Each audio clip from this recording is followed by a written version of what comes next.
Assembly సమావేశంలో మంత్రి కేటీఆర్ మాట్లాడుతున్నారు. లైవ్ ద్వారా చూద్దాం. మొత్తం భారతదేశంలో సృష్టించబడ్డ టెక్నాలజీ జాబ్స్ లో 44% are coming from Telangana. 44%. 33 last year, ఈ సంవత్సరం 44%. అధ్యక్ష, కొంతమంది మాట్లాడుతుంటారు ఇదేందో జరిగిపోతుంది, అదేందో జరిగిపోతుంది. అధ్యక్ష, ఇలా రజనీకాంత్ గారు వచ్చి చెప్తున్నారు. అధ్యక్ష, సూపర్ స్టార్ రజనీకాంత్, నేను 20 ఏళ్ల తర్వాత వచ్చిన హైదరాబాద్ కు వస్తే నాకు అర్థం కాలేదు. ఒకసారి నేను హైదరాబాద్ లో ఉన్నానా, భారతదేశంలో ఉన్నానా, న్యూయార్క్ లో ఉన్నానా అని సూపర్ స్టార్ రజనీకాంత్ అర్థమవుతుంది. కానీ ఇక్కడున్న మా కొంతమంది మా గౌరవ సభ్యులకు మాత్రం ఇంకా కూడా కళ్ళు తెరుచుకోవడం లేదు. అధ్యక్ష, వారు కూడా దయచేసి కంటి వెలుగులో ఒకసారి చూపెట్టుకుంటే చాలా బాగుంటది. మంచి కార్యక్రమం, దాన్ని కూడా వాడుకోవాలని విజ్ఞప్తి చేస్తా ఉన్నా. అధ్యక్ష, హైదరాబాద్ లో ఐటీ కొంతమంది చెప్పుకుంటారు. అధ్యక్ష, మేమే తెచ్చినాం, మేమే చేసినాం. మేము అట్లా చెప్పుకోం. అధ్యక్ష, 1987 లో అధ్యక్ష మొట్టమొదటి ఐటీ బిల్డింగ్ వచ్చింది హైదరాబాద్ లో. 1987 ఇంటర్గ్రాఫ్ అని ఒక అద్భుతమైన బిల్డింగ్ బేగంపేటలో ఉంటుంది సార్. మనం ఆ రోడ్డు మీద పోయేటోళ్ళు, నిజామాబాద్ వాళ్ళు, సిద్దిపేట వాళ్ళు, కరీంనగర్ వాళ్ళు, సిరిసిల్లోళ్ళు ఎవరివైనా కనబడుతుంది. ఆ జిల్లాలకు పోయేటోళ్ళు ఎవరికైనా తెలుస్తుంది, మా కామారెడ్డి కానీ ఎటు పోయేటోళ్ళైనా. ఇంటర్గ్రాఫ్ అని మొదటి బిల్డింగ్ వచ్చింది అధ్యక్ష 87లో. 87 నుంచి 2014 వరకు, 87 నుంచి 2014 వరకు 27 సంవత్సరాల్లో మొత్తం ఐటీ రంగం యొక్క పురోగతి పరిమాణం ఎంత, ఎగుమతుల యొక్క పరిమాణం ఎంత అంటే కరెక్ట్ గా 56,000 కోట్ల. అధ్యక్ష, మనం అధికారంలోకి వచ్చి తెలంగాణ రాష్ట్రం ఏర్పడు 56,000 కోట్లు ఐటీ ఎగుమతులు 27 ఏళ్ళు.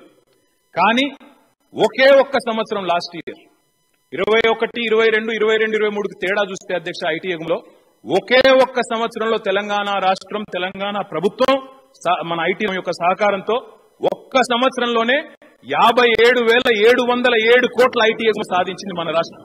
27 ఏళ్లలో జరిగింది ఒకటే ఒక్క సంవత్సరంలో ఇలా చేసి చూపెట్టింది కేసీకత్వం. అధ్యక్ష, ఇది దక్షత గల, సమర్థత గల ప్రభుత్వం ఉంటే ఇట్లాంటి ఫలితాలు వస్తాయి, కంపెనీలు వస్తాయి. అధ్యక్ష, మిత్రుడు అడిగినారు ద్వితీయ శ్రేణి పట్టణాలకు తీసుకుపోతారా అని అడిగింది. అధ్యక్ష, నేను మా బెల్లంపల్లి ఎమ్మెల్యే దుర్గం చిన్నయ్య గారు మొన్న ఏదో ప్రోగ్రామ్ పిలిస్తే పట్టాలు వంచేది ఉంటే పోయిన. అధ్యక్ష, పట్టణంలో ఏదో పట్టాలు ఇవ్వాలా, మీరు మున్సిపల్ మినిస్టర్ రండి అంటే పోయినా. పోతే చిన్నయ్య గారు ఏమన్నారంటే, అన్నా మా దగ్గర 2 ఐటీ కంపెనీలు ఉన్నాయి బెల్లంపల్లిలో, నువ్వు విజిట్ చేయాలి అన్నాడు. నేను నమ్మలే అధ్యక్ష. ఏదో మా చిన్న నన్ను ఊరికేనన్నా గోల్ తిప్పుతున్నాడు అనుకొని సరే వస్తా, కానీ నిజమా అన్న. మీరు నమ్మరు అధ్యక్ష, నేను చెప్తే ఇప్పుడు ఒక్క ఇంజనీరింగ్ కాలేజ్ లేదు బెల్లంపల్లిలో. సింగరేణి బెల్ట్ హైదరాబాద్కి వెళ్ళి 200 పైచి కిలోమీటర్, 250 కిలోమీటర్లు ఉంటుంది దగ్గర దగ్గర. అట్లాంటి బెల్లంపల్లిలో 2 ఐటీ కంపెనీల్లో ఈరోజు ఒక కంపెనీ పేరు సనాతన అనలిటిక్స్, ఇంకో కంపెనీ పేరు వాల్యూ పిచ్. లోకల్ పిల్లలు ఒక ఆయన వెంకటరమణ అని, ఇంకొక 4 బ్రదర్స్ అధ్యక్ష, సాయినాథరాజు, శ్రీరంగరాజు, ఇంకో 2 రాజు బ్రదర్స్ ఉన్నారు. వాళ్ళు 4, 300 మంది పిల్లలకు అక్కడ కొలువులు కల్పిస్తా ఉన్నారు. అధ్యక్ష, నేను నమ్మలేదు పోయి చూస్తే.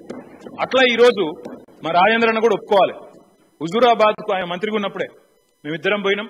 అక్కడ కూడా ఒక ఐటీ కంపెనీ ప్రారంభించి వచ్చినాం. ఆనాడు ఆయన మంత్రిగా ఇక్కడ ఉండే. అధ్యక్ష, ఇలా మరి అది ఉందో కంపెనీ బంద్ అయిందో మరి తెలియదు, బంద్ చేసిండ్రు. అది మీరు బీజేపీలో కూడా బంద్ అయినట్టుంది. అయితే అధ్యక్ష, అదొకటే కాదు, కోరుట్లలో కూడా అధ్యక్ష, మా విద్యాసాగర్ వారు ఇక్కడే ఉన్నారు, కోరుట్లలో కూడా బ్రహ్మాండంగా అక్కడ కూడా ఒక కంపెనీ వచ్చింది. అధ్యక్ష, ఇట్లా ద్వితీయ శ్రేణి పట్టణాల్లో కూడా మా మిత్రుల పరకాల్లో కూడా వచ్చింది. అధ్యక్ష, మా మిత్రులు కొంతమంది తాపత్రయపడతా ఉన్నారు మా దగ్గర కూడా రావాలని. వాళ్ళ సిద్దిపేటలో, నిజామాబాద్ లో, మహబూబ్ నగర్ లో, ఖమ్మంలో, అదే మాదిరిగా మన కరీంనగర్ లో చాలా పెద్ద ఎత్తున ఐటీ హబ్స్ కట్టినాం. అధ్యక్ష, భవిష్యత్తులో మా మిత్రుడు కోరుకంటి చంద్ర గారు అడుగుతా ఉన్నారు, రామగుండంలో కూడా తప్పకుండా ఏర్పాటు చేస్తాం. మొన్న ఆయన కూడా పాపం అమెరికా దాకా పోయినాడు. పోయి అక్కడ కూడా చాలా ప్రయత్నం చేసి చాలా కంపెనీలను కలుసుకొని కోరుకంటి చంద్ర గారు తప్పకుండా మా దగ్గర రావాలంటే అక్కడ పిల్లలు కూడా కొంతమంది ఒప్పుకున్నారు. అధ్యక్ష, తప్పకుండా అక్కడ కూడా ఏర్పాటు చేస్తాం. అదే మాదిరిగా చాలా పట్టణాలకు కూడా విస్తరించాలనే ప్రణాళికలు ఉన్నాయి. అధ్యక్ష, కానీ నేను మిత్రులను ఒకటే కోరుతా ఉన్నా, మీరు కూడా దయచేసి ఇక్కడ నుంచి పోయి స్థిరపడ్డ మన పిల్లలు ఎంతో మంది ఉన్నారు, వాళ్ళని సంప్రదించండి. వాళ్ళందరికీ కూడా ఇవాళ అక్కడ ఐటీ టెక్నాలజీ కంపెనీస్ ఉన్నాయి, వాళ్ళందరినీ కూడా మోటివేట్ చేయండి, ఎంకరేజ్ చేయండి. ప్రభుత్వ ప్రోత్సాహం ఉంటుంది, దానికి చాలా ప్రత్యేక ప్రోత్సాహకాలు ఇస్తాము. మా గంగుల కమలాకర్ గారు కూడా అమెరికా దాకా పోయి ఆయన కూడా చాలా ఎఫర్ట్ పెట్టి అక్కడ ఉన్న ఎన్ఆర్ఐలను కలుసుకొని కరీంనగర్ ఐటీ హబ్ ను కూడా బాగా నడిపే ప్రయత్నం చేస్తా ఉన్నారు. ఆ రకంగా కొంత తోడ్పాటు మాకు ఎమ్మెల్యే నుంచి కూడా కావాలా, తప్పకుండా వారు కూడా సహకరిస్తారని ఆశిస్తా ఉన్నాం. సైబర్ సెక్యూరిటీ గురించి అడిగారు మన జీవన్ రెడ్డి గారు.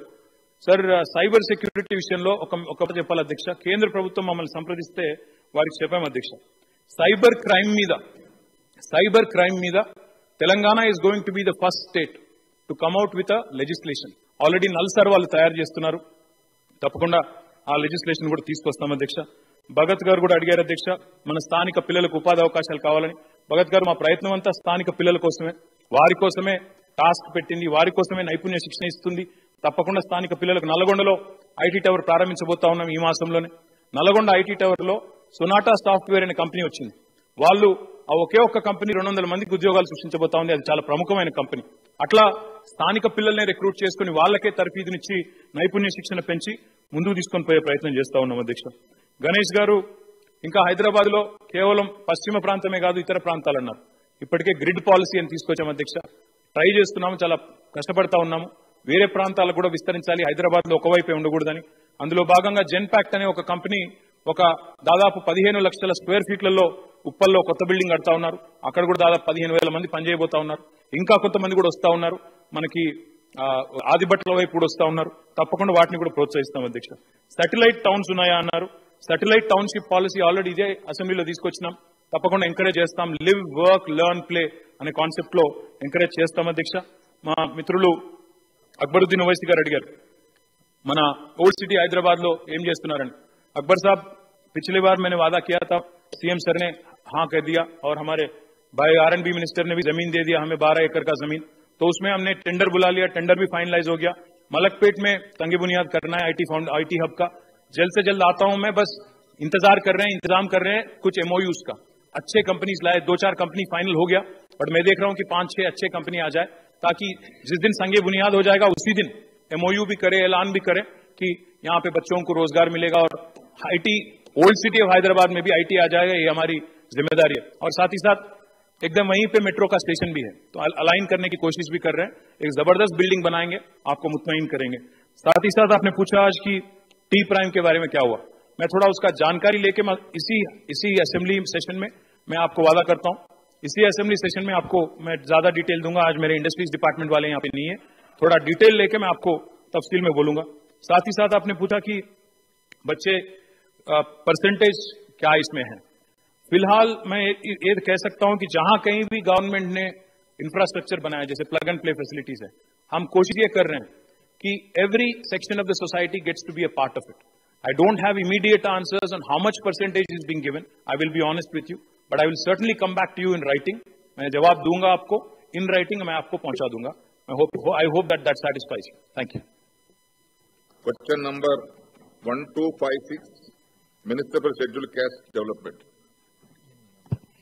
అధ్యక్ష, తెలంగాణ రాష్ట్రంలో సంక్షేమ శాఖలన్నింటిలో గత 8 సంవత్సరాలలో ఇప్పటి వరకు 731 గురుకుల పాఠశాలను మరియు కళాశాలను ఏర్పాటు చేయడం జరిగింది. బి ప్రశ్నకు సమాధానం వివరాలను అనుబంధ రూపంలో సభ సమక్షంలో ఉంచడమైంది.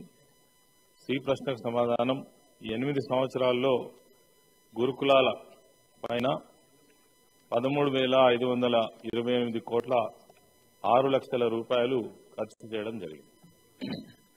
గౌరవ సభ్యురాలు శ్రీమతి హరిప్రియ భానుత్ గారు. ధన్యవాదాలు అధ్యక్ష. అధ్యక్ష, తెలంగాణ రాష్ట్రం వచ్చిన తర్వాత గౌరవ ముఖ్యమంత్రి గారి సారథ్యంలో విద్య, వైద్యము, వ్యవసాయం 3 విజయాలతో ఈరోజు రాష్ట్రము దేశానికి ఆదర్శంగా నిలబడ్డది.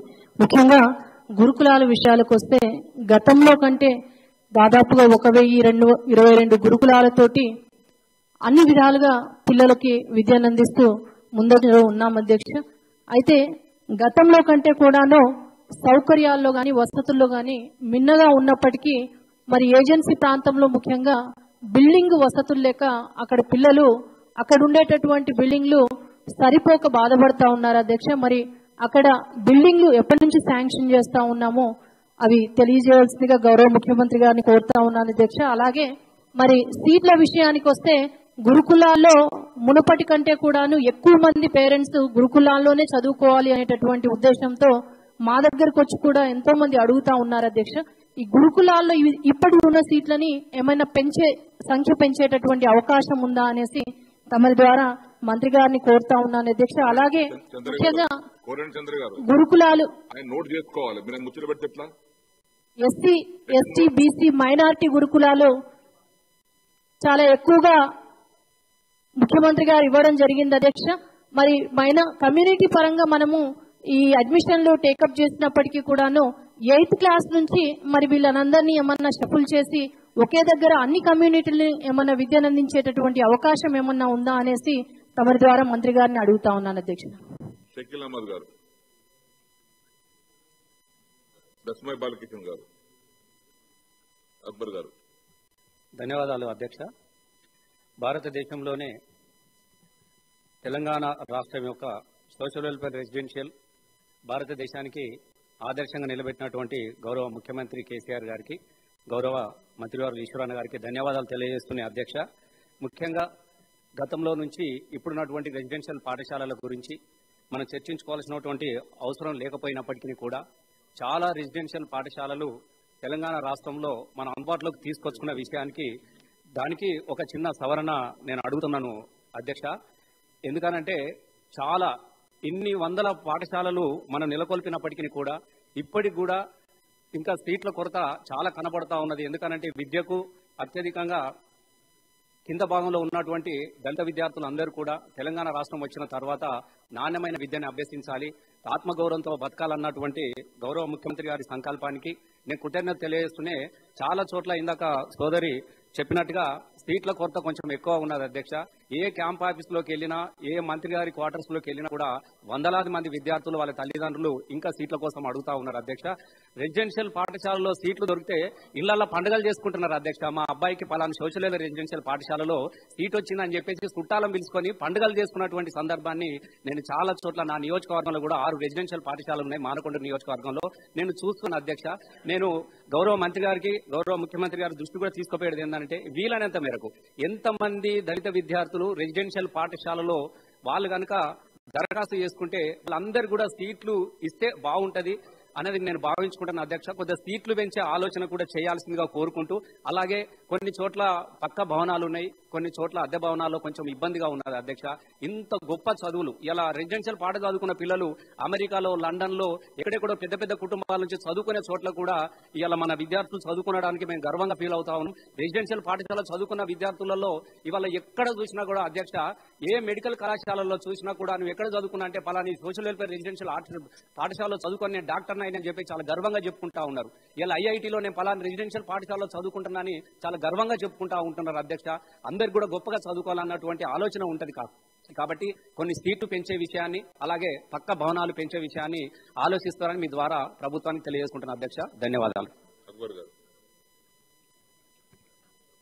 ऑनरेबल स्पीकर सर, मैं आपके जरिए